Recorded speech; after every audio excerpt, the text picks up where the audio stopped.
Good evening, everyone, and welcome to this February 3rd, 2021 Borough Council Workshop. We will start things off with our Pledge of Allegiance to the flag.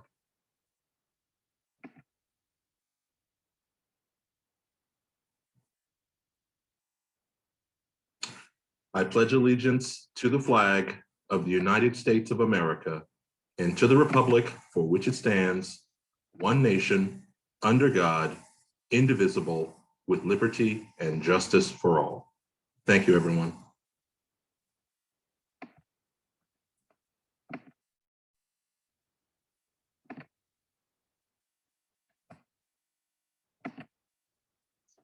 All right, and we will begin this evening with a public hearing. I will turn things over to our Economic Development Chair, Councilor Joel Hicks. Joel, you're on. Yeah. Thank you, Mr. Mayor. Good evening, everyone. Before our regularly scheduled workshop events, without objection, I would ask Council hold a public hearing at this convenient hour, February 3rd at 6 p.m. for purposes of hearing a request by 7-Eleven Sales Corporation regarding transfer restaurant liquor license number R14079 from Lemoyne, Pennsylvania to Carlisle Borough, Cumberland County. Public comment from individuals residing within the Borough of Carlisle shall be heard during this hearing. So without objection, I'd like to move forward. And right before I do, I just, we've done these before, and I think this might be a good opportunity to inform folks that why are we doing this and sort of what's the process. So if you will indulge me for a few seconds, just like to remind folks that back in 2000, after we avoided Y2K, Act 141 eliminated the municipal based quota and replaced it with a county-wide quota. Okay, so it specifically allowed the inter-municipal transfer of retail. When we talk about retail, we're talking about restaurant, eating place, or club.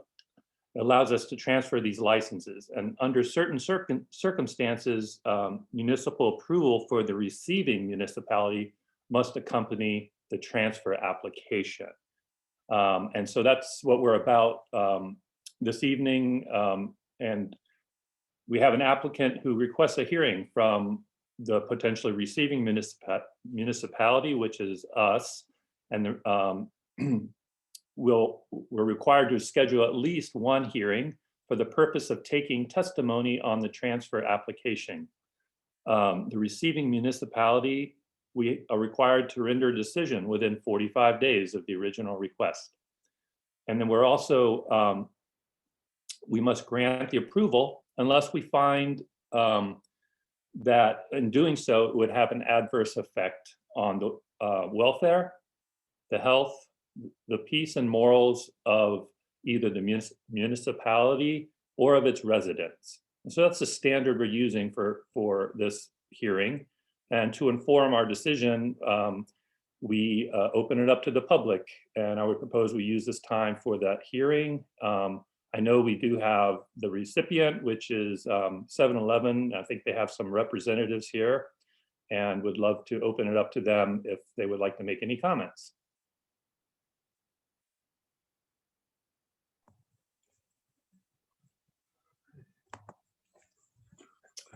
Hello, my name is Ed Taraskis, and I'm not sure if I have the video for me on, and I have with me Miss Pamela Pasiola.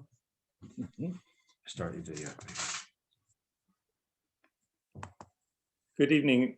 Good evening. I see Pamela. Oh, I see you both now. Okay. Yeah, thank you for joining us this evening. And yes, if you just want to make some opening comments to inform the public of this request, the floor is yours. Okay, well, thank you. Again, my name is Edward Taraskis, and I represent 7-Eleven Sales Corporation in this application for a intermunicipal transfer of a Pennsylvania Liquor Control Board restaurant liquor license. And that license is number R14079. And it is proposed to be located at 1003 South Hanover Street in Carlisle. The license is currently in use at in Lemoyne, Pennsylvania. With me, I have Miss Pamela Pasiola, who is a real estate representative. And would the board be amenable for me to give a overall statement of Mrs. Pasiola's testimony, and then she can further then confirm it, and then I could then turn the floor over to her for any questions. I'm not opposed. Is anyone on council opposed to that? I think we have consensus. Go ahead. All right, well, thank you. I provided 2 exhibits, one of which is a rendering of the proposed building and a floor plan of that building. And I'm asking that those 2 exhibits be collectively marked Exhibit 1. 7-Eleven is a Texas-based company which operates approximately 9,350 stores in North America. The stores operate 24 hours, 7 days a week. Many of the stores will include a quick serve restaurant, which is what is being proposed here. 7-Eleven prides itself in that it is committed to the economic development of the communities that they are involved in, and they want to be a community partner. In this situation, 7-Eleven attempted to obtain a restaurant liquor license in Carlisle. 7-Eleven was not successful. There were 14 restaurant liquor licenses in the borough, and none of the 14 restaurant licenses are available to purchase. The floor plan that was submitted, which I have submitted, shows the entire facility of the proposed restaurant, and including the convenience store, which comprises a total of 4,140 square feet. The restaurant portion is depicted on the right half of the floor plan, with the convenience store, thank you, with the convenience store on the left-hand portion of this diagram. Now, there will be a partition separating the 2 sections, the restaurant portion from the convenience store portion, where the restaurant portion is approximately 1,045 square feet, and the serving area is approximately 882 square feet, which is depicted in the area with the tables and chairs and seats on the lower right-hand portion of the diagram. No sales of no sales of gasoline will be conducted in the restaurant portion. The nature of the restaurant is a quick service, breakfast, lunch, and dinner, and the menu will offer sandwiches, soups, salads, and various beverages. The restaurant will be in operation 7 days a week, with the hours being 7 a.m. to 2 a.m. Monday through Saturdays, and 9 a.m. to 2 a.m. on Sundays. Now, when the restaurant is not in operation, the restaurant will be locked with roll-down doors or gates or something similar that serves the same purpose, so no one can get into that portion of the building. The restaurant will accommodate 30 patrons at seats. There will be no sit-down bar nor any live entertainment or live music. 7-Eleven intends to have 15 to 20 employees. 7 to 8 will be full-time, and the rest will be part-time. Stretch the arm out. I'm sorry. Get it up there. Oh, there he's got him. Chief Snyder, you need to, there you go. Okay. And there will be 8 to 10 part-time employees. All the employees will be hired from the local area. The projected food alcohol ratio is 65% food, 35% alcohol. Now, to prevent minors from obtaining alcoholic beverages, 7-Eleven will check the photo ID which will be a photo driver's license, state driver's license. And that will be checked at the point of sale system, which has a transactional swipe machine in the register so as to validate the authenticity of the ID being offered by the patron as a valid proof of age. As to the 7-Eleven employees who will be the alcohol beverage servers, the alcohol beverage servers will be certified through the Pennsylvania Liquor Control Board's educational system, which is known as the Responsible Alcohol Management Program, also known as RAMP, R-A-M-P, so as to prevent sales to minors and sales to visibly intoxicated patrons. No sales of alcohol, no sales of gasoline shall occur on the licensed premises. There will be adjacent parking for approximately 22 cars, not including the drive-up situation with the gas pumps. Now, I got to ask Mrs. Paciolo, do you confirm my statement of your testimony?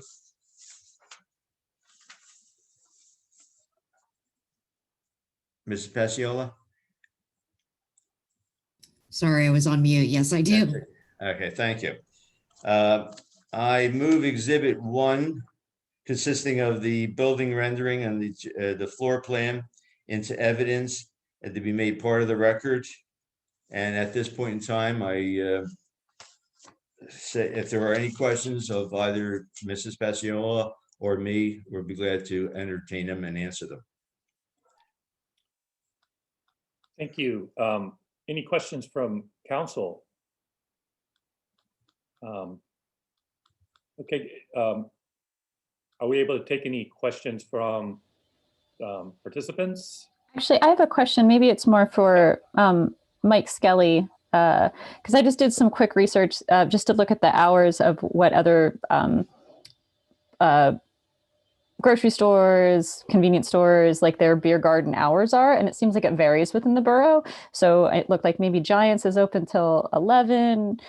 Wegmans isn't in the borough, but I looked at them too. They were open till midnight. Sheetz is open till 2. So I just wanted to know if there's, if there's a reason why some have approval for later hours, or if that's just what was requested. I guess I just am not really sure of that. And I just wanted to understand what the process was. Hi, Brenda. So I can answer that. Great.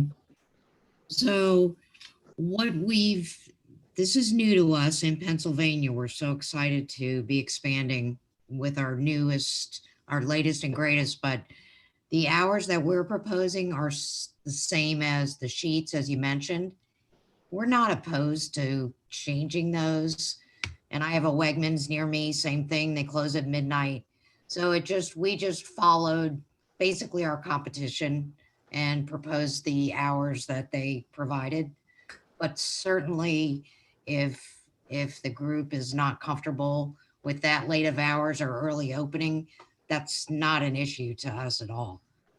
I don't personally have an issue with it. It's more of just a question of, I anticipate, other people might have questions. And so understanding Sheetz is open till 2. It's been there for a while. It hasn't, that I've heard, had any, it doesn't turn into a standard bar. And like that, I think that would be the question that we would have. So I just wanted to clarify and understand the, what is in the area that is similar and what the timeframes are. So I just wanted to understand that. So thank you. Of course. Yeah, thank you, Councilor Landis. Any other questions from council? If not, I'd like to, if you don't have any other comments, Mr. Karaskis, open it up to the public for comments on what you've provided so far. I understand. Questions? Thank you. Yes. Yes. There is a hand raised. Yep. Yeah. I will unmute in just a second. Thank you, Stephanie. Sure. Okay, Tawanda, you should be able to unmute. Thank you. Tawanda Stallworth, Lower Swatara Township. Mr. Taraskis, the company that you represent, you said there's 9,000 stores And for the around 9,000 stores or so, and you said for the location that would be in Carlisle, employing folks locally, I'm wondering if you have or can make a definitive statement on what your company's position is on hiring folks from diverse backgrounds, a commitment to diversity with regard to hiring practices or any other business practices. Because that's the right thing to do. Hire the diverse number of individuals and also hire locally. Ms. Paciolo, do you want to add to that? No, I was going to say we have a very, I guess, active, and I can send you information, but we have our diversity as our training, our making sure that we're diverse across the entire organization is very robust. And we are very cognizant of making sure that we are representing all cultures and, based on those folks who are available, certainly, but we're very, very involved in diversity and have several diversity officers and even new groups to make sure that we comply and do the best we can for all cultures. Thank you. If I could just make a recommendation to council to get that information in quantifiable data before you make your decision. Thank you. Thank you, Ms. Stallworth. Any other questions from the public regarding this transfer? We have one more hand raised. Mr. Wyman, you can unmute your mic. Yeah, Deb, we'll come back to you. I see you. Thanks. Yes, can you hear me? Just making sure. Yes. Okay. So my name is Chris Wyman. I'm the broker of record of White Chestnut Property Management and Consulting. I also live in the borough. I'm just wondering if there's been any, Mr. Tarakis mentioned that Mrs. Paciolo is the real estate representative, so it's more a question for her. I'm wondering if there's been any property value, rental value, sale value studies done on the impact of putting in a 7-Eleven in the area. Sometimes that can be a good thing, sometimes that can be a bad thing, but I'm just wondering for the values of the properties, whether they be rental or homeowner. I just want to make sure that we have a impact study that council has the ability to review. And if council should ever wish, I'm more than willing to go over that with council should they not have full access to everything that they need to understand the data in that impact study. So I think, so let me just rephrase and make sure I got the question, Mr. Wyman. So you're wondering are you saying the convenience store itself or the convenience store selling the beer and wine? So both. Okay. So, when you look at property values in and around convenience stores and in around convenience stores with the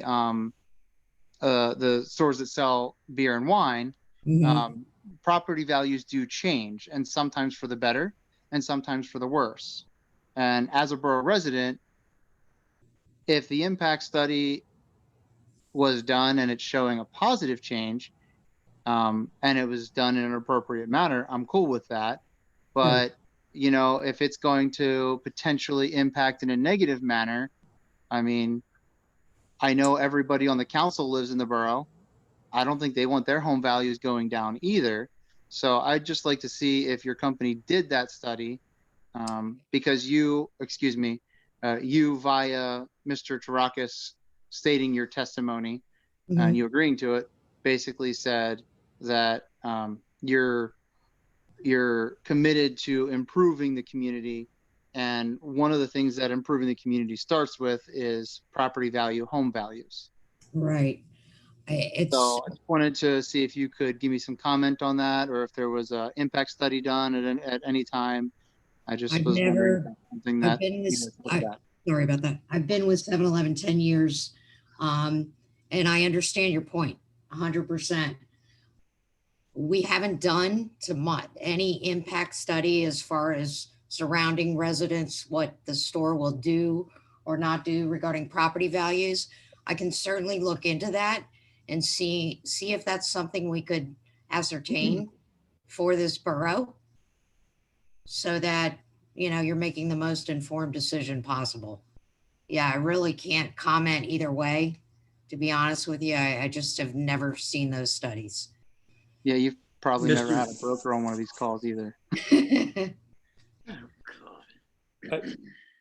I just like to add, and if you do have any data, I'm sure we would like to make that available to folks, and just for everybody's edification. So tonight we're strictly focused on considering issues in terms of transferring liquor license. The decision to have a convenience store has a different process, and I believe that's moved through zoning hearing board. So tonight we're strictly sort of focusing on any considerations that might particularly be relevant to the transfer of the liquor license to 7-Eleven. So.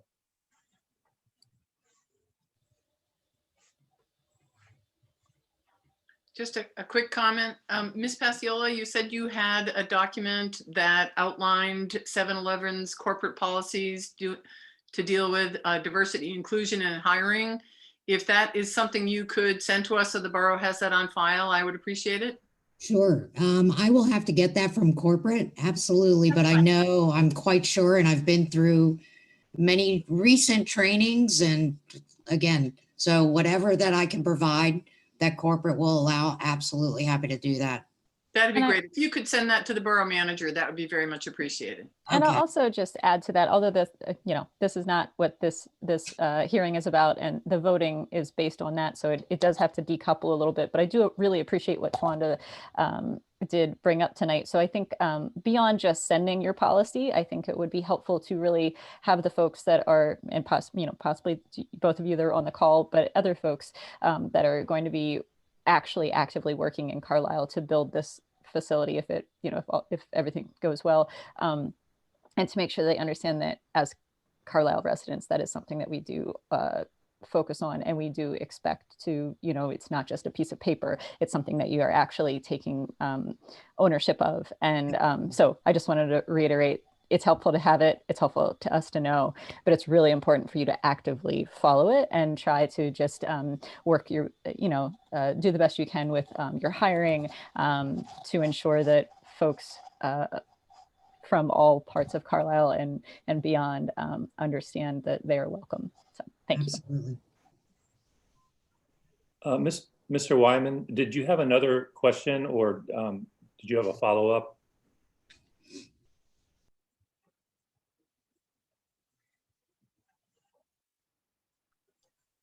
Can you hear me? It just popped Yeah, up we now. can hear you now. Yeah. Okay. Based on the comment that someone said it's limited to the liquor license, I just wanted to amend my request to Ms. Pasiola to, if she needs to limit it to that, to limit the impact study, that's fine. But I would like if it can be done based on the liquor license. Sure. I'm happy to look into it and see if we can't put something together and have a study done. So absolutely happy to do that. I appreciate it, ma'am. Thank you. And do we have any other questions from the public regarding the transfer? We don't have anyone at Borough Hall. So Okay, thanks, Stephanie. Well, any second thoughts from Borough Council? Okay, thank you. So, Mr. Mayor, I'm going to go ahead and close out this public hearing, and I think we have an agenda item to revisit, to take an action on this later in today's agenda, but I'd like to go ahead and close this public hearing. Thank you, Councilor Hicks. You're absolutely right. Under your report, we will vote to approve this transfer, up or down. So thank you very much. Thank you to our guests this evening from 7-Eleven. We appreciate you stopping by. And Appreciate you sticking around too. Thank you. Okay, our pleasure. Thank you so much. You're welcome. Good night now. Good night. And moving on, citizens to be heard is next. Stephanie, I believe you said there was no one in Borough Hall that wanted to speak, but if there's anyone on the call that would like to address any matter of borough government, now is your time. Espoir. Thank you, Mr. Mayor. I would like to propose that the borough enact a apology similar to the one that was passed earlier last year, acknowledging the violence that happened at the Carlisle Indian School, as well as the presence of the borough on stolen Indigenous territory through the enacting of a land acknowledgement that happens before the moment of silence at every borough council meeting. I think it's really important that the borough as a local government entity institutionalize this practice to recognize, remind, and honor the history that the borough lies on, and the violent and traumatic impacts on generations of Indigenous people that took place in our borough and have global impacts to this day. All right, thank you for that. Espoir, if you could just perhaps email that to staff, and that way we can all take a look at it and possibly have an answer for you next week. Awesome, will do. Thanks. All right, thank you. Any other comments? We do have a hand raised in the chat. I will unmute. Laszlo, go ahead and unmute yourself. Thank you. I appreciate the proposal the young lady's made. I'm wondering if we would also like to add to that a moment of silence that would include those settlers on the frontier that were slaughtered by the indigenous people, to be historically objective and accurate. Thank you, Mr. Pastor. Any other comments?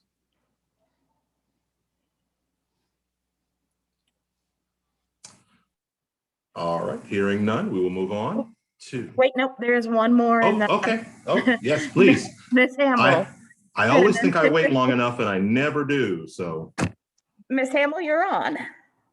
Thank you, Stephanie. I think the public acknowledgement that Espoir and I would be speaking of is similar to what was spoken with Memorial Park in regards to the Union Cemetery as well, where there's some kind of acknowledgement as to how a lot of indigenous people that I've spoke with or stories you hear feel of Carlisle, that there's not acknowledgement of their land that was taken and their culture that was taken, or their artifacts that are being withheld at different area museums as well. So I think a lot of acknowledgement and moments of silence need to be given to the indigenous that really lost more than their lives, but also their culture. All right, thank you very much. Anyone else? All right. Moving on. We will, next up is the meeting minutes. I move that council approve the January 6th, 2021 workshop meeting minutes. Is there a second? Second. Motion has been made and seconded. All those in favor, please signify by saying aye. Aye. Aye. Opposed? The ayes have it, motion carries.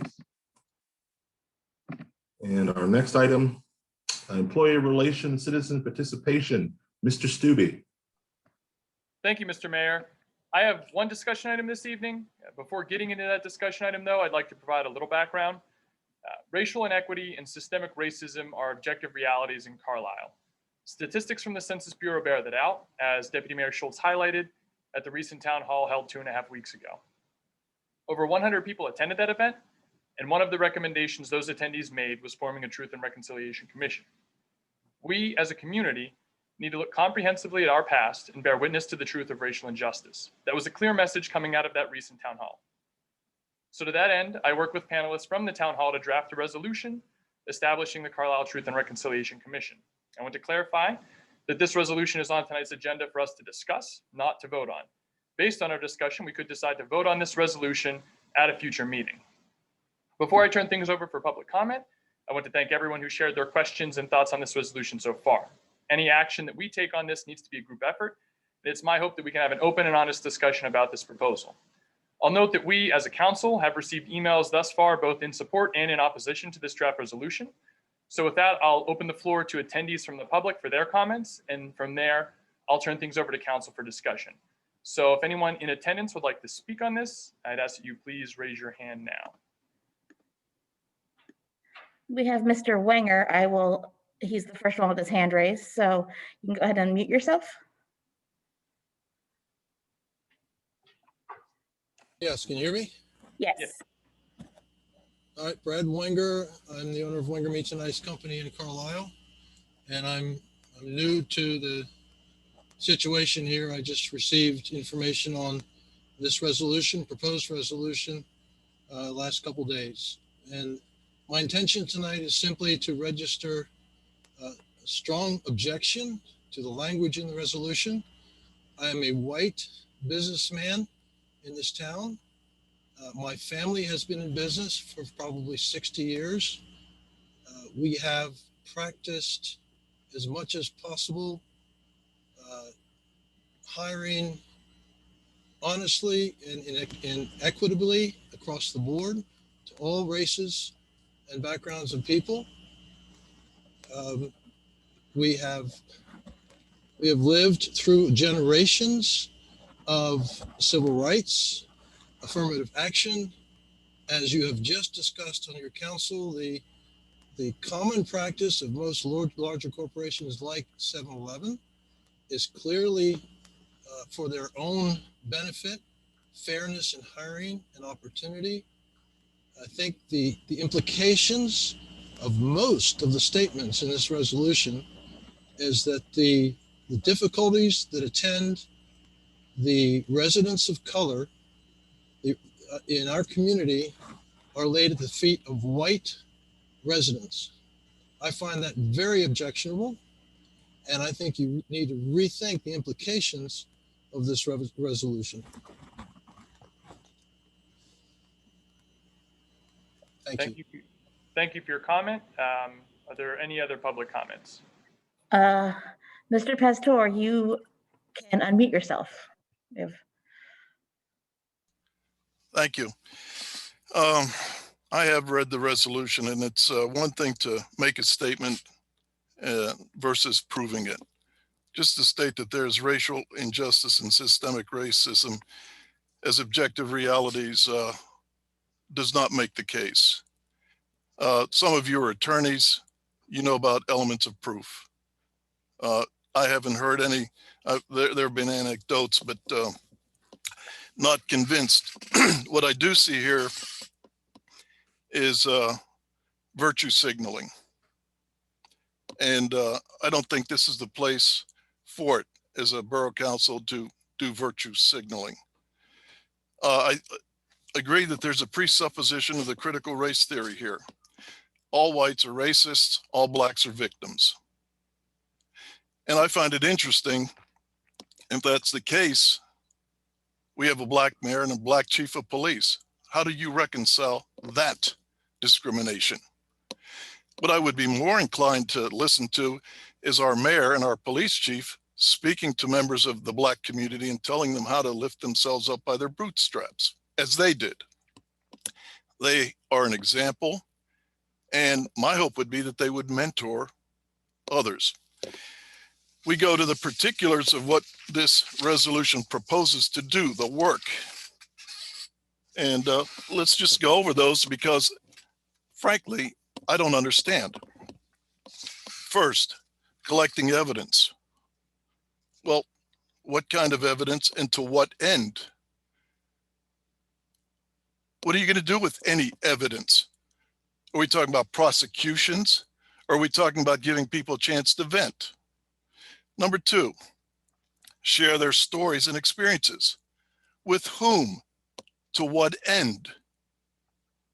Again, is this just virtue signaling? facilitating conversations between community members of various backgrounds. Good thing. We do it in, Mr. Pastor, yes. I don't know what virtue signaling is. That's not a phrase I'm familiar with. Could you please define that so that we understand your concerns? Yes, virtue signaling is taking positions just to show how morally virtuous we are. They're a gesture. They don't produce any productive, constructive action. They are done so that we look like we're morally virtuous. They're gestures. And this resolution to me is clearly a gesture, because as I'm going down these proposed works, conversations, we do have conversations. We have them in churches, we have them within friends, in our neighborhoods. How are we going to facilitate more of those? Collaborating with existing businesses, nonprofits, agencies, boards, and commissions. To what end?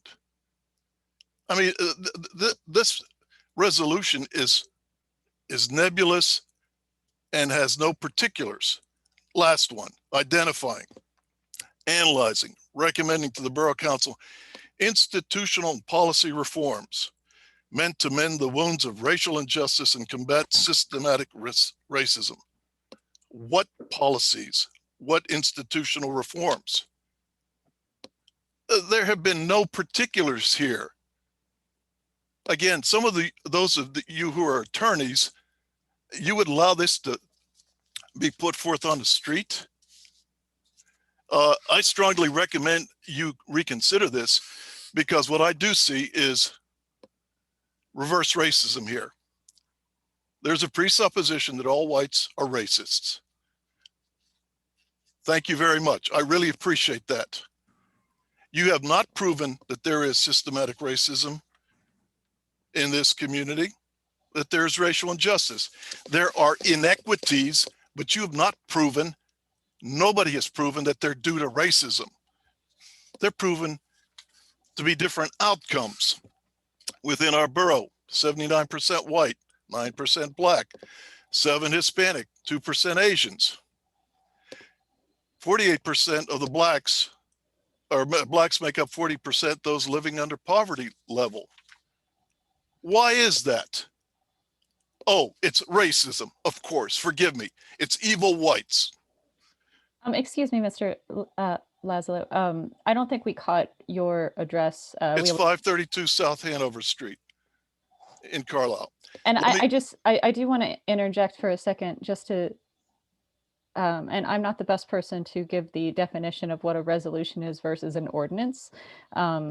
Maybe someone else on council that has the better definition, but I do think that that's a critical part of this, is that a resolution does not always have the outcome at the end. It's more of a work in progress and a guiding document, and it can take us to a point that we make some changes, but we need to be informed of that. So I think that that's one thing I do want to interject at this point.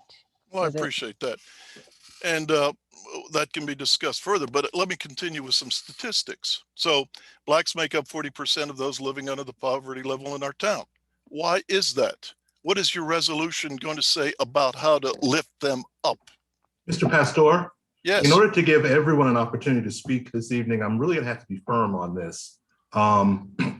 You've spoken twice. If you could just wrap up your point, we want to give everybody an opportunity to speak on this if they would like to. My point is, this resolution is founded on unsupportable generalizations which are racist. The resolution is pointless, it's untrue, and it violates the sensibilities of decent whites. Thank you. Are there any other public comments? We have a few people with their hands raised. Ms. Hamill had her hand raised next, and you can go ahead and unmute yourself. And I will just before anyone speaks, I just ask that you please identify your name, your address, and to the mayor's point, please try to keep your comments succinct and brief, as we do have a number of people that are looking to speak. All right, can you guys hear me? Victoria Opillo Hamill, 715 Sherwood Drive, Carlisle. I just want to support how the resolution was written, as it is totally politically correct wording that was used. And the stories that are being shared are to bring awareness. It's not to make anyone fragile in their heritage of European heritage or to whatever their heritage is. The wording is not to make anyone feel fragile or upset. It is to make one be aware and think of what they can do to change internal biases and internal prejudices. It was not meant to offend anyone. And often in trainings, if you become offended, they ask you to kind of self-reflect on yourself and see where you might be finding some form of objection to that, when there's nothing in the resolution that was meant to offend anyone. In fact, it was exactly that, to resolve. And there is statistic proof that in Carlisle, it was quoted at the meeting at the town hall, of the percentage, when you break down the percentage of people of color in Carlisle, what that percentage then has on not having the equal opportunities as what other whites and other non-people of color have. So there was given out by Mr. Schultz, I believe, and Mr. Hudson, as well as to Miss Tawanda, there was statistics brought out as to how that affects the people of color population here in Carlisle. Looks like there are at least 3 other people with their hands up. Miss Barry had her hand up next, so you can go ahead and unmute yourself. Thank you. This is Marcia Berry. I don't currently live in the borough, but I work and facilitate groups and work with the community in Carlisle. It's kind of my adopted community. And I just wanted to say that I very much am in favor of this resolution, and I applaud the bold move of the borough for taking this direction. And I think that there may be some confusion between individual prejudice and racism and what these words mean. And to me, the resolution is not about blame, is not about saying whites are racist or blacks are this or whites are that. And nowhere does it say anything about all whites being racist. People need to make a distinction between systemic racism.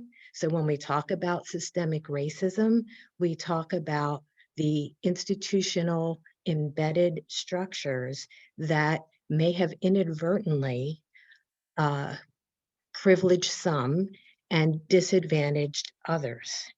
And I thank the person for the definition of virtual signaling. I was not familiar with that term, but if what that means is gestures, I would like to point out an example that a gesture would be a major corporation such as Quaker Oats taking Uncle Ben's off their packaging. That's a gesture.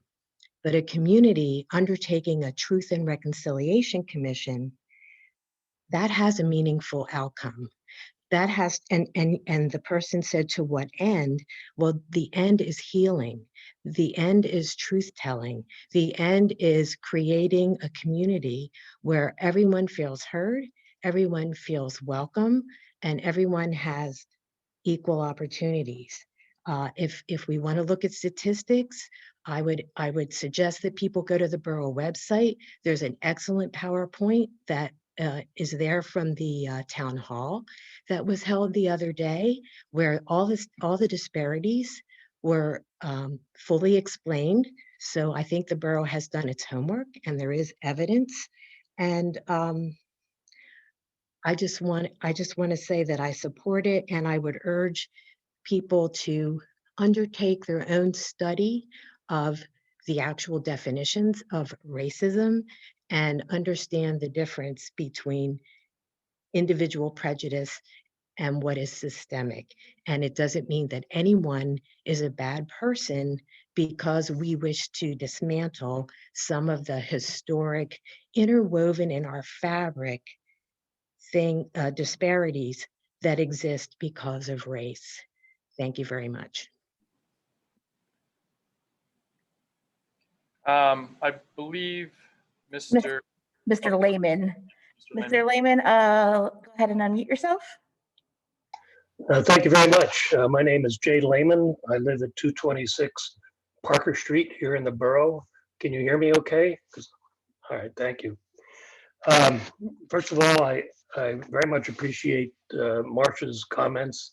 I think it is really important that we understand that this is not a blame game.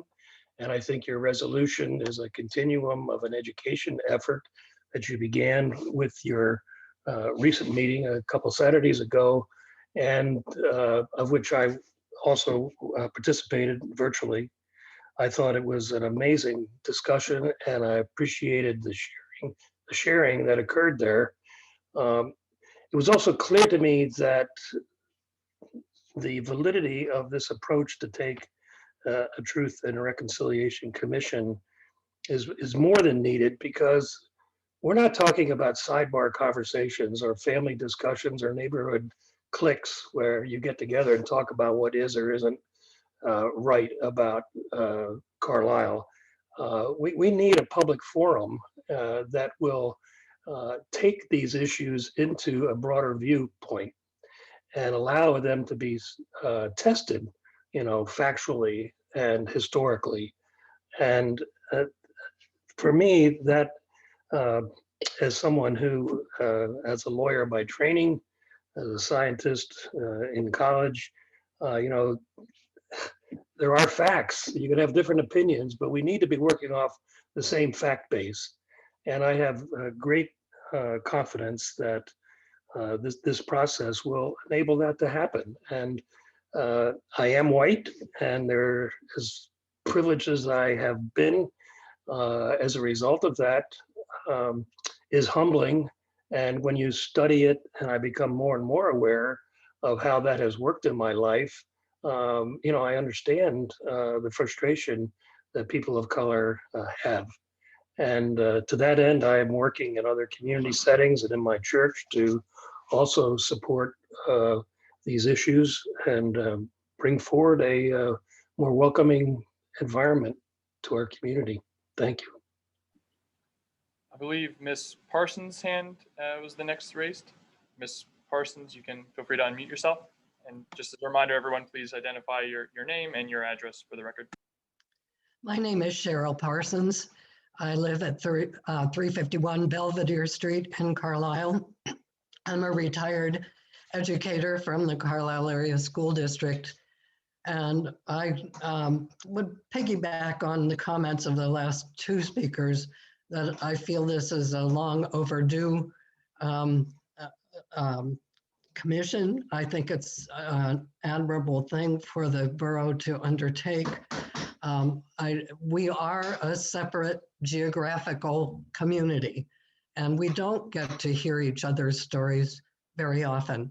We tend to label each other with stereotypes, and we need to talk to each other in order to better understand the situation that is very difficult for our people of color to pull themselves up by their bootstraps, because it is not an equal playing field. And I don't think most white people understand that unless they take the time to really study what systemic racism is.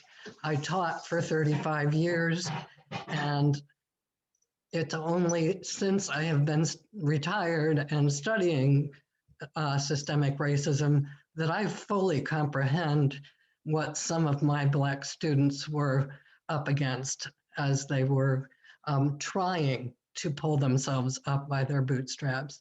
And I just strongly encourage the borough to follow through with this. Thank you. I believe Ms. Stallworth, your hand was the next raised. Feel free to unmute yourself.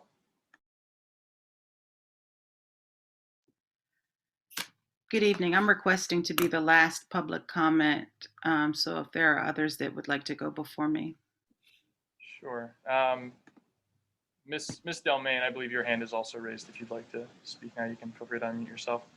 Thank you. Yeah, I just wanted to agree with the comments from Ms. Berry and Mr. Lehman about the importance of this Truth and Reconciliation Commission and the work, especially of white people, to be anti-racism to be anti-racist, and the call that was made for Mayor Scott and Chief Landis. I don't think it's fair for that demand to be made because people of color obviously bear the brunt and burden of these issues, and it's unfair to continue to perpetuate that. So the Truth and Reconciliation Commission, in my mind, is an excellent opportunity to create healing, as Ms. Berry said, and acknowledge the painful history and committing ourselves to being better without continuing to put that labor on the people that experience the most harm and violence from the systems that have created this. Thank you. Mr. Wyman has his hand up, so we will go ahead and unmute yourself. Feel free to unmute. Yep. So I just have a video that I'm going to send to the panelists in the chat. I have some comments, but there are people that are far more articulate than I am. So it's like a 3-minute YouTube video. At your leisure, if you would like to watch it, I'd appreciate it. If you choose not to watch it, I'm not going to ask you about it in the future. But I'd like to be able to send that through and let that person speak on my behalf. Again, my name is Chris Wyman, and I'm sending that now. Thank you. Okay. Ms. Starworth, I believe yours is the last public comment hand raised, so you can feel free to unmute, and then following that, we'll open things to council for discussion. Great, thank you, Councilor Stube. Mayor Scott, Deputy Mayor Schultz, members of council, thank you for allowing me an opportunity to speak this evening. Certainly glad to be a part of this community still. Glad of all that it represents. It's good and it's bad. It's successful persons of color, which extend beyond the mayor and the police chief, and many others who have done due diligence in this town and who are of darker hue. I would like to thank you all for taking this resolution and taking yourselves, each other as colleagues to task for the creation of this legislation. It's not lost on me what this has cost you to do that, and I thank you. I think the comments that I've heard earlier this evening further substantiate the need for such a resolution.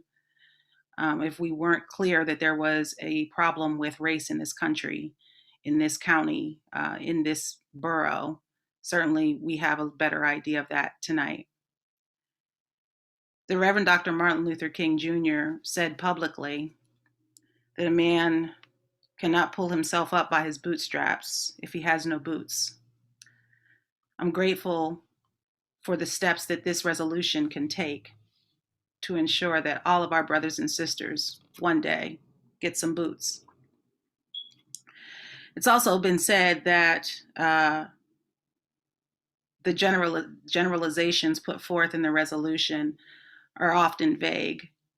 And I think that part of the reason for that, if it needs an answer, is to allow room for everyone to be able to pick up a piece of their own education and be able to grow from what from their vantage point. Finally, in closing, I'd just like to say that anytime we're doing this work, anytime we're talking about race, anytime we're talking about racism, anti-racism, and doing the work, if you're not causing a stir, if you're not creating some good trouble, then you haven't done it enough. So I'd like to thank you for creating some good trouble tonight, and I appreciate the work that you do. Keep going. Thank you. Okay, so with that, I'll open the floor up to council for council members' comments and thoughts. I'll just say that in order to heal, you must first remember. And to me, that's what this Truth and Reconciliation Commission represents, an opportunity for this community that I call home to learn about the past, find out exactly what those root issues are that we need to address as far as racial equity is concerned. And remember, racial equity is a subset of racial justice. So we'll be addressing multiple things with this commission. And Jeff and Sean and Twanda, who was on our Town Hall Planning Committee. I don't think there are others from that group on here, but I want to thank all of you for your leadership in getting us to this point. You guys keep local government very interesting.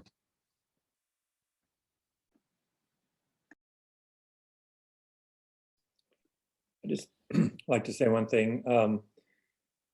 You know, without ascribing causes and causality and blame, I read a lot of research that's well-reviewed, well peer-reviewed, replicated, and re-reviewed, and there is no doubt that in virtually every area of our public sphere that there is inequities, whether it's in access to financing, whether it's access to communities and redlining.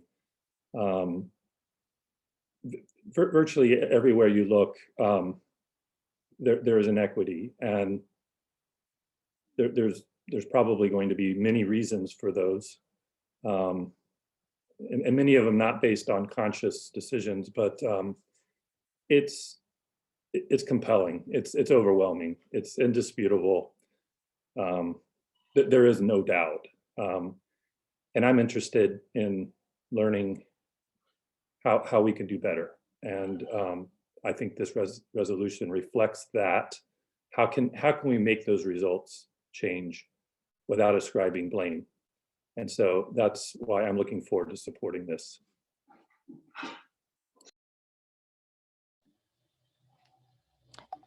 I just want to say that I grew up in a town that didn't have a large African-American population. You know, I'm proud and honored to live in a community that has this historic diversity, but it also comes with the reality that we did not do things right all the time, and that we can acknowledge it and we can painfully work through it. And that's exactly what this is about.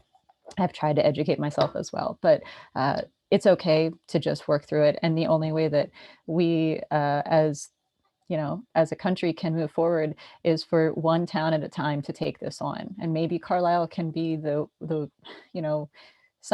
a town that other people and other towns can look, as the roadmap if we do this right. But we have to push forward and not shy away from this, this hard work, and to sit and to listen to the stories and to understand what really has happened. We can do as much research and understanding on our own, but there's lots of things that we don't know about. So I appreciate the work that's gone into this in this very short period of time.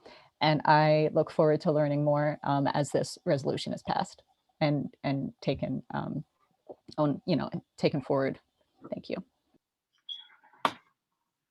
Mr. Mayor, I'd just like to remind people about number 5 in the document that we're talking about here, that one of the purposes of our efforts would be to identify, analyze, and make recommendations to Carlisle Borough Council, institutional and policy reforms meant to mend the wounds of racial injustice and combat systemic racism.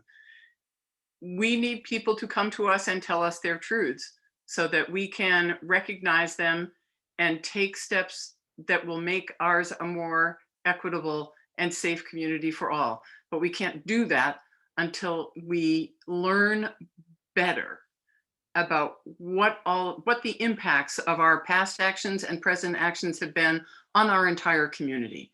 So I am looking forward to those folks coming forward and sharing with us so that so we can be educated, and so that we can have a better understanding of what the borough can do to make this a better community for everyone who is living here. Thank you.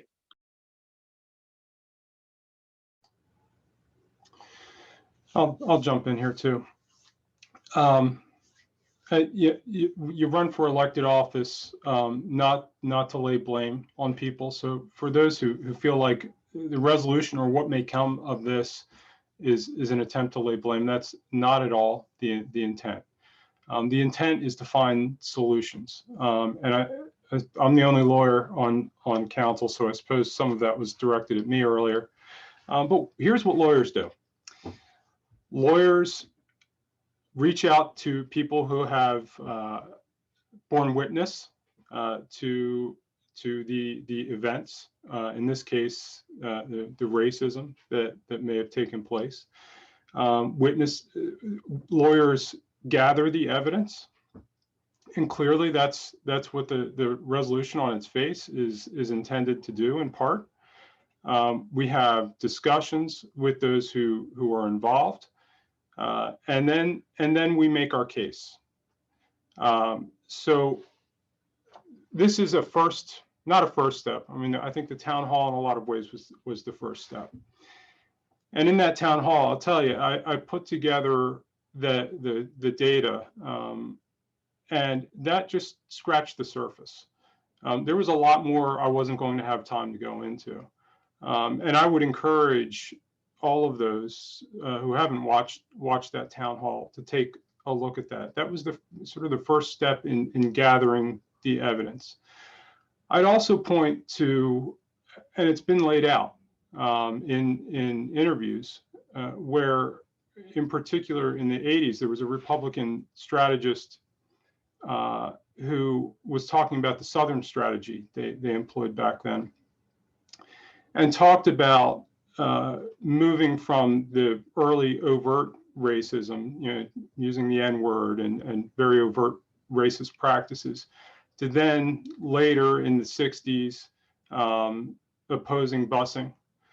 And then by the time the 80s rolled around, realizing they could no longer win on those by acting in that way, they talked about using more abstract devices in economic policy and other laws. And so when we talk about systemic racism, I'm not blaming those who may be attending tonight.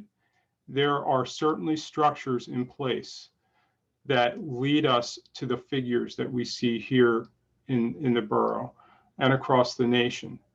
And we're not attempting to lay blame on anybody. I'm a white guy. I'm prepared for this conversation. I'm not afraid of it.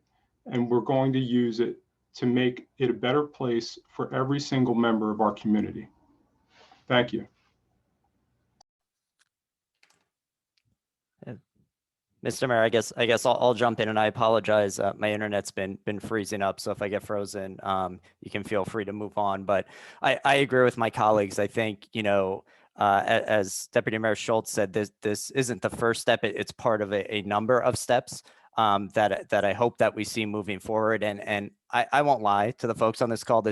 I'm sure this isn't easy for some to hear, right? The thought of racism existing, but it is real. And I think we as elected officials are doing a disservice if we put our heads in the sand and say, this is not an issue. Over 100 people were on that call a few weeks ago. We had a great panel, and we need to listen to those folks. They're not making things up.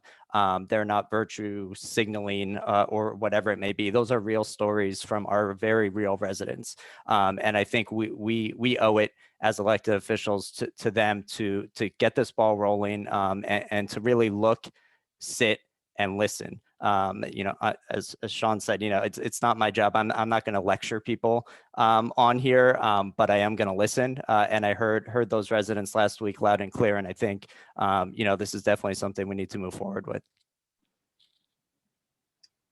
Okay, unless anyone on council has objection or any more comments, I'd suggest that we move on. And unless anyone has objection, I would request or recommend that we add this as an item to our March Borough Council meeting to consider and vote on between now and then. It is currently, but it can continue to be posted on the Borough website. And anyone who wants to make additional comment can feel free to contact us about that between now and then, and can also feel free to attend the March Borough Council meeting to speak on this. Without objection, Mr. Stubbe, we'll go ahead and do that. And also, just as a reminder, Stephanie has put in the chat links to not only the presentation that was given at the town hall the other week, but also the resolution that is currently drafted. And those items are also available on our website for those of you who would like to do a deeper dive. But this will be on our March agenda. Thank you, Mr. Mayor. Thank you for clarifying that. With that, I will conclude my report. All right. Thank you, sir. Moving on. Under Mayor's Report, I have one action item and one staff update. My action item is that I move the council ratify the following COVID-19 economic recovery measures designed to assist the Borough of Carlisle small business community and respond to the public health emergency. A special event application for Nothing Sweeter, 10 West Pomfret Street, Carlisle, that was held on January 23rd, 2021 to commemorate the bakery's 1-year anniversary. This request included securing on-street parking spaces for the event. Approval was subject to applicant providing a valid certificate of liability insurance, naming the Borough of Carlisle as initial insured. Applicant assumed responsibility for compliance of any and all relevant precautionary measures at the time of the event, including mobile food vendor and requirement that any and all trash and food waste from the site be removed at the conclusion of the event. I so move. Second. We have a motion and a second. Any further discussion on this? Susan, I don't know if there's anything you wanted to add about this, or did I pretty much cover it all? I would just like to add that the owner, she reached out to us and she indicated that essentially it's not the most prime way that, you know, a business wants to open, you know, but they've weathered the storm and they are excited to continue to be in Carlisle. And we're just so grateful to the borough to be given the opportunity to celebrate their 1-year anniversary. And we're thankful for the approval. Yeah, thank you, Susan. All right, anything further? If not, I'll call the question. All those in favor signify by saying aye. Aye. Aye. Opposed? The ayes have it, motion carries. Thank you, everyone. And now our staff update on community engagement platforms. I will turn it over to our Assistant Borough Manager, Owen Snyder, unless Susan would like to say something first. If not, Owen, the floor is yours. Thank you, Mayor Scott. The mayor has initiated a program through the National League of Cities to help us improve our community engagement. This is something I know we constantly try to do, improving our transparency with our borough activities and also increasing our engagement with the community. So as part of the National League of Cities Innovation Ecosystems Commitment Program, the borough is participating in that and partnered with an organization called CivStart, who's used by the National League of Cities to help organizations find entrepreneurs or startups and match them with organizations and their needs. So working with CivStart over the past few months, we've been able to identify a vendor that we believe is going to improve the borough's community engagement. We're actively working on implementing this online platform. We're hoping that it's ready to go March 1st, and very excited about the potential it could bring to the community and all the different aspects that the platform will give us. And I'm going to turn it over to Stephanie, who's going to give a little bit more detailed overview. Okay, so we're working with a vendor called Citizen Lab, and what Citizen Lab does is it provides a more authentic communication between residents and a municipality. It's more of a two-way form of communication than putting something out on Facebook and receiving comments. So far, they've got lots of options in their site. There's surveys, participatory budgeting modules. There's mapping features where you can say, here's where I would like to see a park, right here on this map. So I wanted to show you, the city of Lancaster has been using them since September, and they have garnered up to over 500 users right now. So for a size, it's pretty good for a new platform. So I'm going to share my screen real quick and give you an idea of what it will look like, because their site, it'll be with our branding. This is kind of the essential of what it will look like.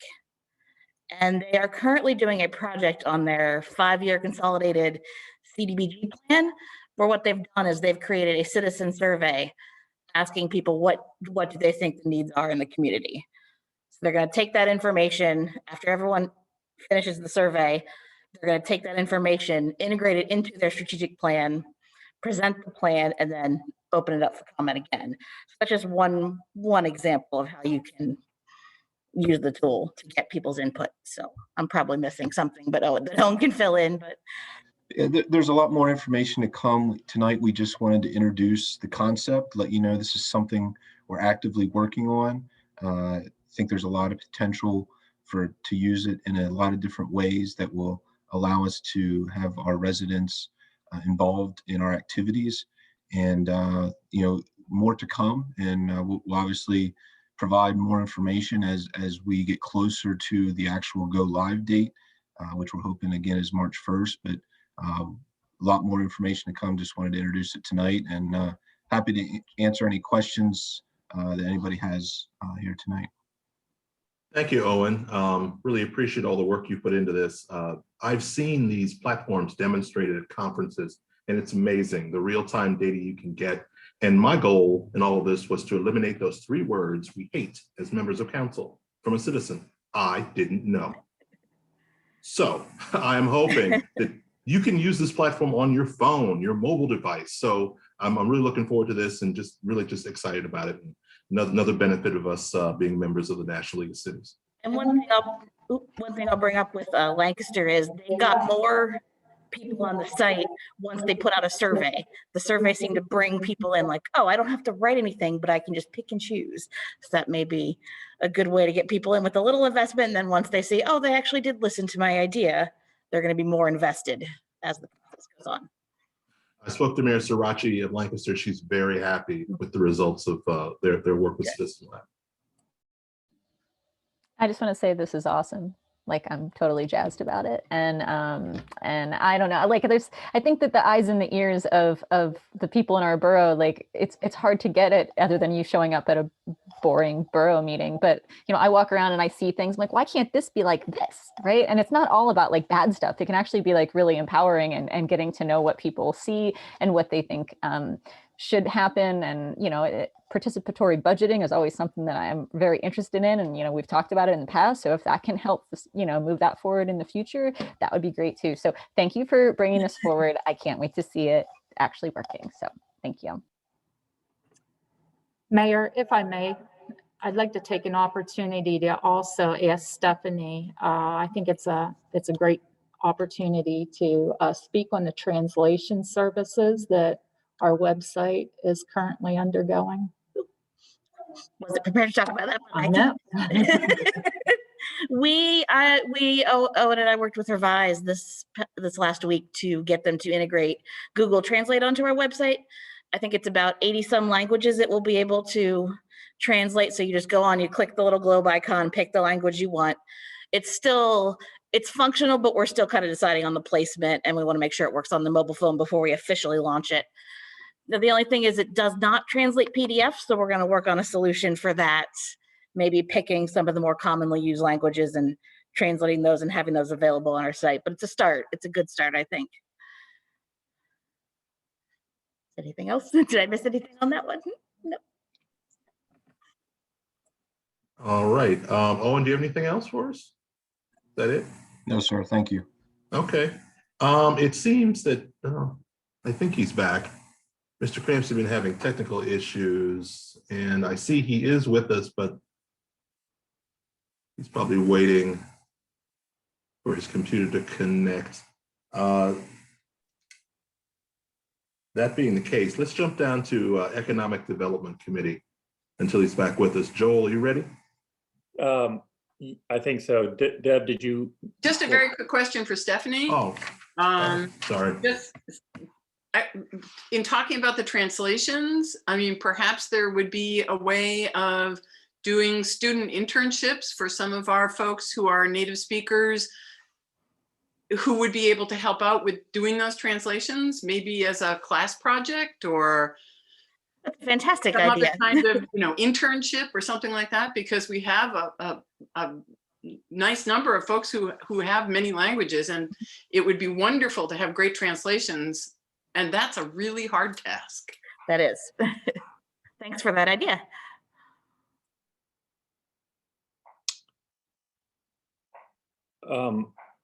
Okay, so we'll go to economic development. We did hold a public hearing prior to the start of the workshop, and Subsequent to that, and in view of that, I would move that Borough Council consider approving a request by 7-Eleven Sales Corporation to permit the intermunicipal transfer of a restaurant liquor license from Lemoyne Borough to the Borough of Carlisle. And that proposed location of the licensee is 1003 South Hanover Street in Carlisle, Pennsylvania. And we heard from them earlier today. So I move that we consider approving that.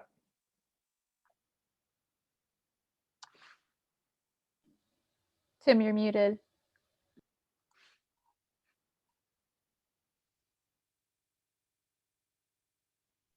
One of these days I'll get the hang of it. Mr. Hicks makes a motion to approve a intermunicipal liquor license transfer from Lemoyne Borough to Carlisle. Is there a second? Second. Motion has been made and properly seconded. Any further discussion on this item? This was the subject of a public hearing we had earlier this evening. Hearing none, all those in favor signify by saying aye. Aye. Aye. Opposed? The ayes have it, motion carries. And that concludes my report. Thank you. Thank you. I don't see Mr. Crampsey just yet. So let's go down to He's back. public. Is he back? Oh, Yep. Sean, the floor is yours. Hey, can you hear me? Yes. Okay, I apologize for that. So tonight we have a saldo update, subdivision and land development ordinance amendment from staff. Thanks. Good evening, everyone. So I'm going to provide a bit of a background, but I'm going to springboard from the comments that you heard from the mayor with regards to the comment that I didn't know. So back in the summer when we were entertaining the Chesterfield subdivision in the northwest end, there was comments and concerns regarding essentially the turnaround time when we receive the application, when it's considered by the Planning Commission, and then ultimately when it's before council for approval. So that comment was taken to heart. We were directed to kind of look into it, and essentially it was a quick fix. It was essentially, currently the ordinance provides for applicants to be submitted a minimum of 20 days before the Planning Commission meeting. So over the course of the summer, we were working on fixing that. And then as we experienced both in December and January with regards to the Long and O'Brien subdivision, there was additional concerns, both related to the processing and also, again, going back to the I didn't know comment with regards to public outreach. So what we further did was take those comments and improve upon the ordinance that you see or the amendment that you see tonight. So the action item specifically directs the solicitor to go ahead and schedule a public hearing, proceed with the circulation of this draft amendment. We have the date believed to be April the 8th for consideration. So at this point, if there's additional questions about the actual 7 pages for the draft amendment, happy to entertain that.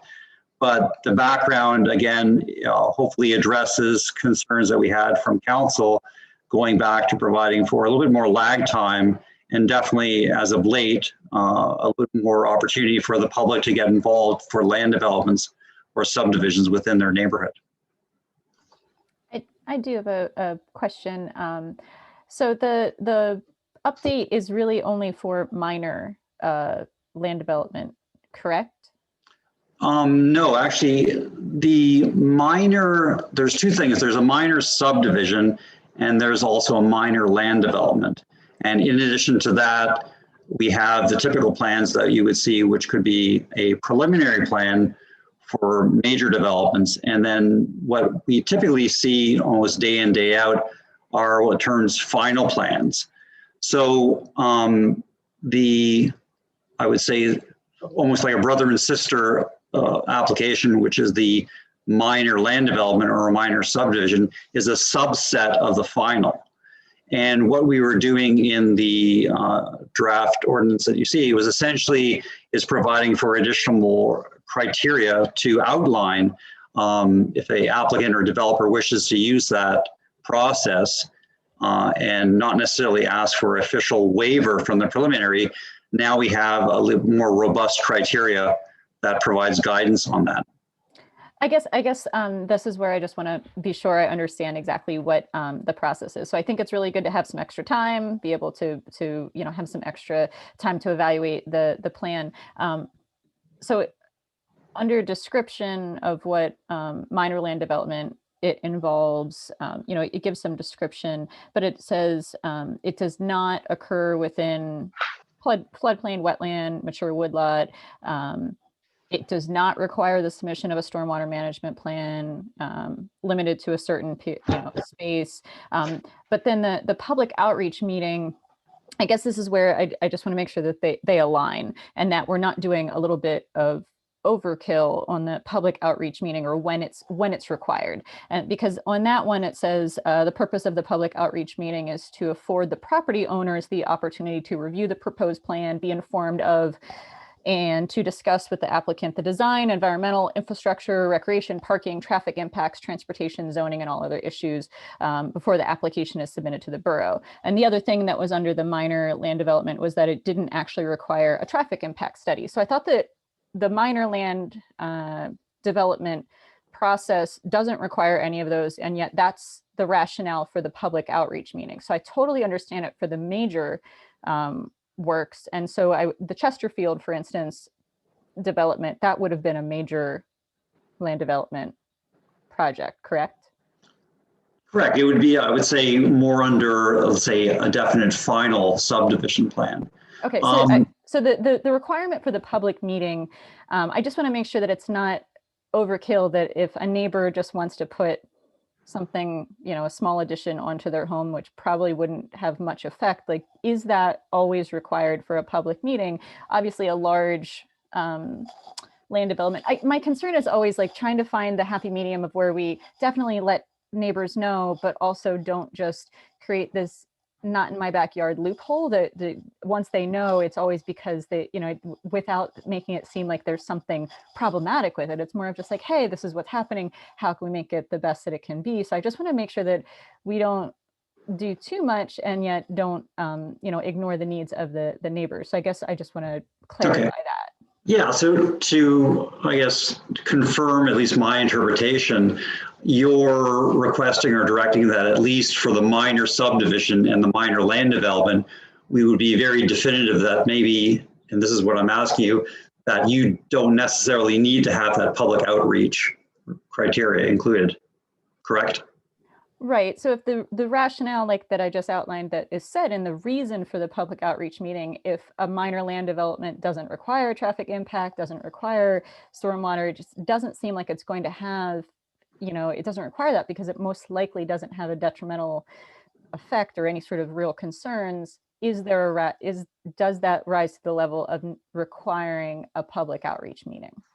Yeah, and I think that's a fair argument. So we could easily clarify that. And again, to give you an example, so let's say for a minor subdivision, I'll give you an example where it's a lot add-on, where a small piece of a neighboring property is being added on to adjacent property. So they get, I don't know, maybe a wider frontage to allow for a wider driveway or something like that. The question being, do neighbors within 200 feet have to know about that, or is it irrelevant? You might casually talk to your neighbor anyway about this. So that would be probably a valid ground say we really don't want to have or don't need to have a public outreach for that very minor application. So I think that's a valid point, and we definitely can, clarify that in the application or the zoning amendment, zoning solo amendment. So. And I'm not sure if other counselors have differing opinion. It was just something that stuck out, and it's something that just made me ponder a little bit. So that's why I just wanted to ask. Brenda, not necessarily a differing opinion. I think I see where you're going here. You don't want it to be too much the other way, whereas before it wasn't enough and people felt like they weren't. Exactly. I would be in favor of allowing staff to use their discretion, but as long as it's carefully noted that this person reached out on this day and we had a conversation, we addressed their issue, they're good. Now they still have the opportunity to come before us as always anytime. But just staff use their discretion, I guess. That would be my suggestion.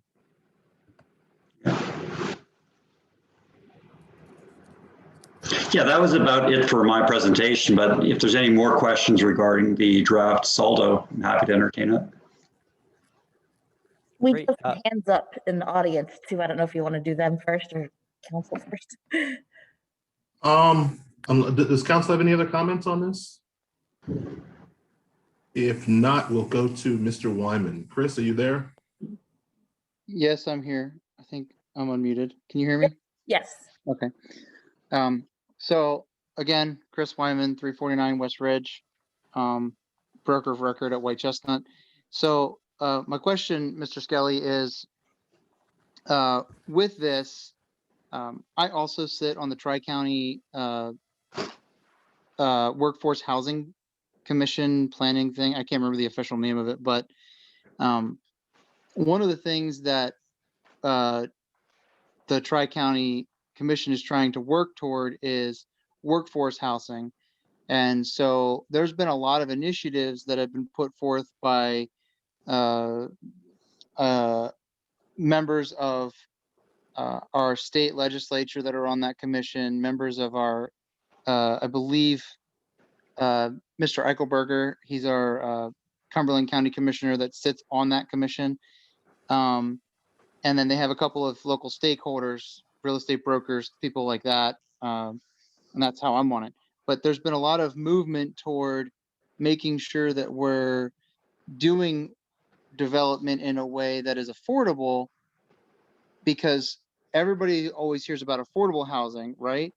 But a lot of people don't really always hear about workforce housing. Affordable housing is for people that are below the poverty line, but workforce housing is for those folks that are below, like, I think it's delineated as less than $55,000 a year in a family. And so affordable, that type of development does not get the same benefits as affordable housing and tax breaks and things like that. But one of the things that has been proposed, and it's been done at Cumberland County level and at the state level, is a little bit of I don't want to say deregulation, if that's the right way to say that, but making things a little smoother at local municipalities and county levels. I'm wondering if this is coming out of that. Just number one is a question and curiosity, but number two, is it potentially going in the effect, the opposite effect of that? I read the ordinance, but like, depending on which way you look at it, it's actually counterproductive toward that end goal of Cumberland, Dauphin, and Perry counties working together. But then if you read it from a different point of view, it's actually productive. So it's a little vague in its use toward like workforce housing for those people that, they do have a job, but they can't afford what we have now as new build houses that are, $500,000 and up. Workforce housing is focusing on like, $150,000 to $250,000 houses. So I'm just wondering if you've listened to any of those things, or if that's impacted in there. It's just a little too vague to figure it out for myself. Sure. Yeah, happy to answer that. So when I mentioned the background, the origin for this amendment was primarily more about processing time. There really wasn't any kind of substantive issue with regards to affordable housing or workforce housing. It was primarily just to provide a little bit more time for planning commission members, council to review these plans and have a better idea of what was happening. Now, with regards to affordable housing, workforce housing, definitely for the last decade or so, that is a prevalent issue. I don't know if the subdivision ordinance is the best mechanism for that. I think maybe a zoning ordinance where you can offer incentives. They use the term inclusionary housing to provide for that sort of benefit would be a better tool to go through that. So I think particularly how staff has discussed this initial saldo amendment is just to address some of the immediate concerns that council had. And then probably whatever, 6 months, 12 months down the road, additional substantive concerns could be addressed. So if you don't mind me following up for just a moment, one of the things that costs the most in development of workforce housing is actually time. So when you have a piece of land sitting there, and Mr. Schultz could probably speak to this better than I can. I believe he runs a title agency, but when you have land sitting there, it accrues cost over time, where it's just sitting there waiting for approvals from local municipalities and counties. And that time then translates to cost in the end sale of the property, which is one of those things that then drives up the cost and then eliminates the ability for someone that needs workforce level housing to be able to afford that. Does that make sense? So I don't want to see it be counterproductive in something that is a larger goal. And I'm not trying to say Carlisle's trying to be counterproductive with the county, but I don't know. I know that there was a vote scheduled for, I believe it's beginning of March or something like that, for the Tri-County Planning Commission to try and start moving this stuff forward. It got a little behind because of COVID, and I'm sure you're more than familiar with it. But the time that you're adding is actually dollars you're adding to the end sale of that property or end cost of that renovation or development. So I just want you guys to be cognizant that there is an increase in cost here. It's not just time. Time is very expensive in land development. Thank you. All right, thank you. I believe we have another hand up. Stephanie, if you could unmute them. Ms. Strand, you can unmute yourself and speak. Yes. I was one of the residents concerned about the development plans for the Long Garrity property.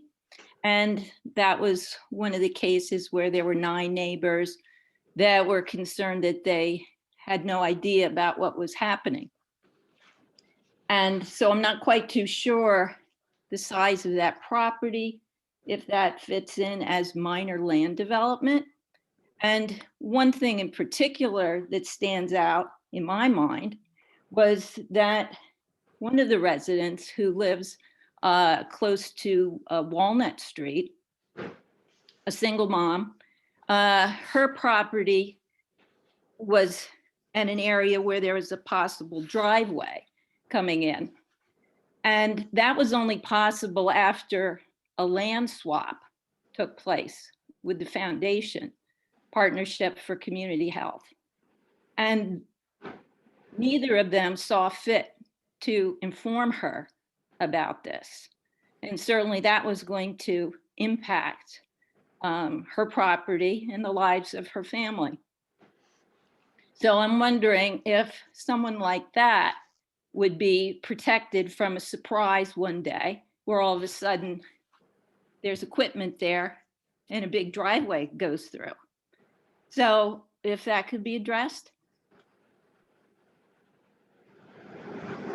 Sure.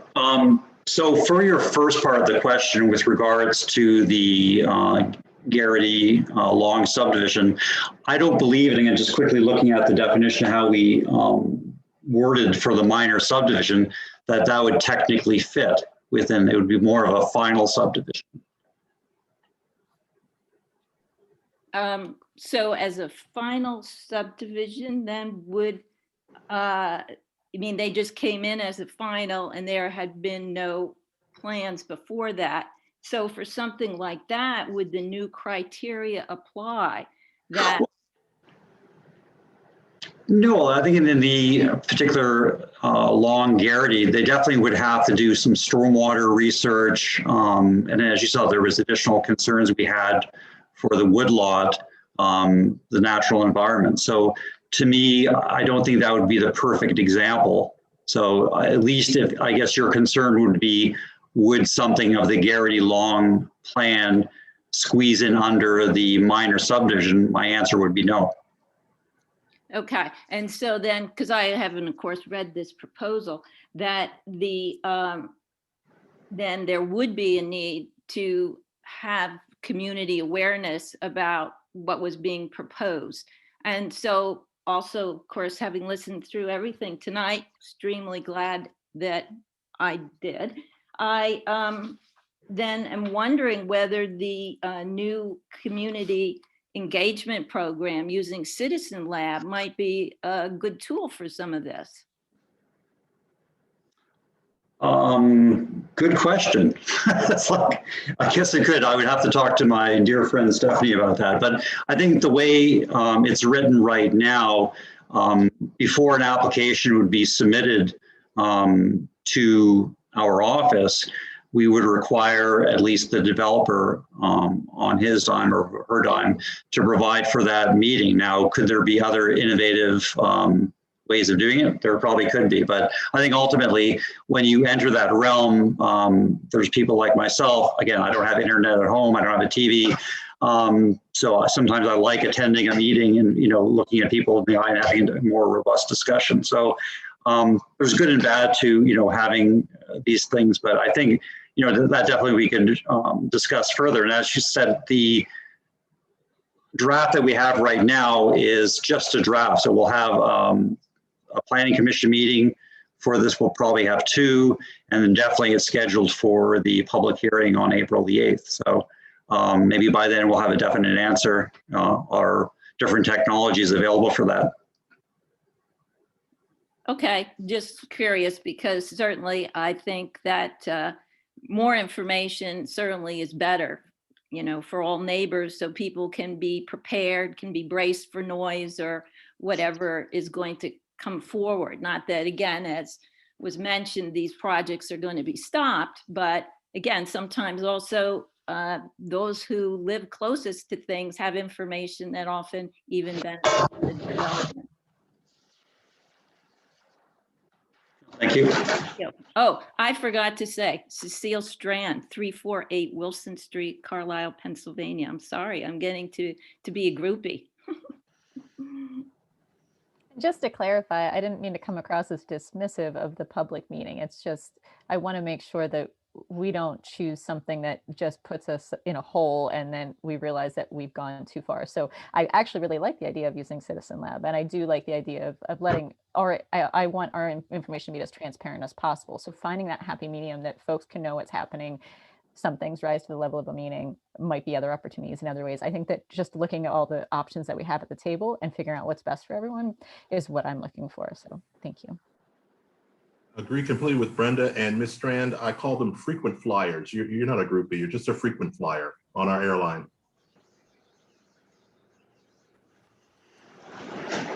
All right, great. Any other questions for Mike from council?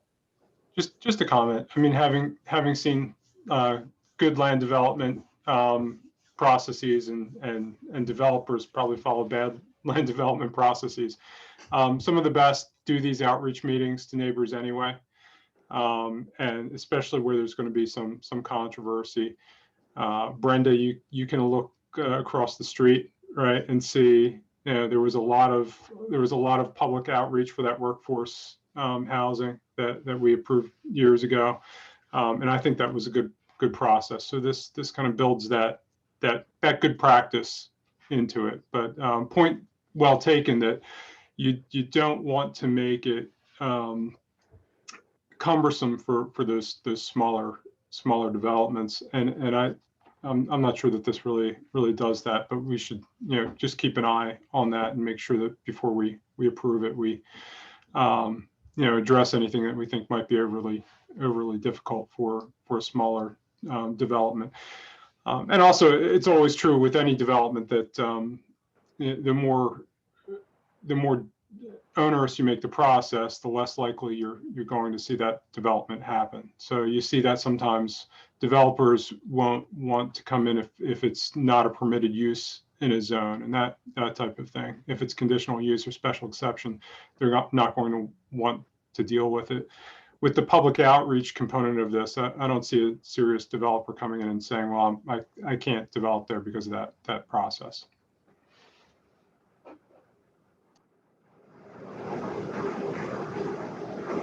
Great. And any other questions from council? All right, that ends my report. Thank you, Mr. Crampsey. And now, last but not least, Public Works, Deb Fulham-Winston. Public Works is never least. Has too much impact on our day to day. Just alphabetically. I know. We have 4 items tonight. The first being a service agreement at the water treatment plant. I asked Borough Council to approve renewal of the annual service contract with Hatch Service Partnership for preventative maintenance and servicing of equipment at the Carlisle Water Treatment Facility. The contract is for a 1-year period effective February 1st, 2021. Ms. Fulham-Winston makes a motion to approve a service contract renewal. Is there a second? Second. Motion has been made and seconded. Any further discussion on this item? Hearing none, I'll call the question. All those in favor signify by saying aye. Aye. Opposed? The ayes have it. Motion carries. Next, going on to water meters, I would ask council to approve the purchase of Census FlexNet meter transmitters from LB Water for a not to exceed cost of $950,000 through the Commonwealth of Pennsylvania's Cooperative Purchasing Program, COSTARS, to equip all remaining water meters in the borough's system with remote smart meter capabilities. Ms. Fulham-Winston makes a motion to purchase water meters for $950,000 through the COSTAR state program. It's the transmitter. It's the transmitters, not the meters themselves. All right, the transmitter through the COSTARS program. Is there a second? Second. Motion has been made and properly seconded. Any further discussion? And thanks for that clarification, Deb. Hearing none, all those in favor signify by saying aye. Aye. Aye. Opposed? The ayes have it. Motion carries. Thank you. And moving on to the next item, I'd ask Borough Council to approve the purchase and installation of monitoring cameras at the borough's water storage facilities by Camtech Systems Incorporated for $29,921 through the Commonwealth of Pennsylvania's Cooperative Purchasing Program, COSTARS program. And if I could just make one comment, or do we need to do something else first? Just for the public that are with us tonight, there are currently no cameras on our remote water facilities, and for a safety precaution, these cameras will then be able to monitor them 24/7. Very much needed, I would imagine. Our Ms. Fulham-Winston makes a motion to purchase remote water monitoring cameras. Is there a second? Second.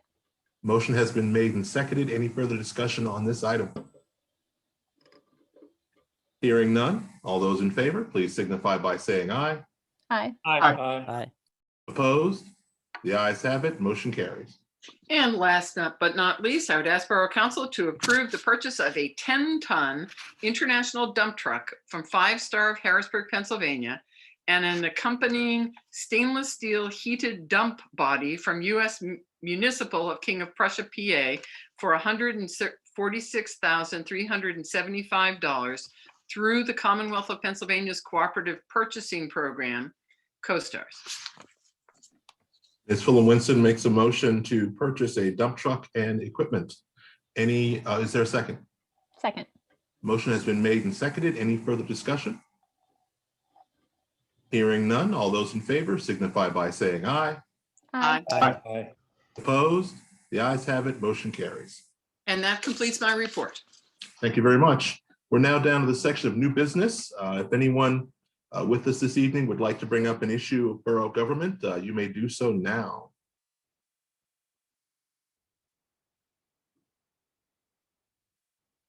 We have no one here in town hall who wishes to speak. And I see no one raising their hand in the chat either. So, all right. Thank you very much, folks. We are adjourned.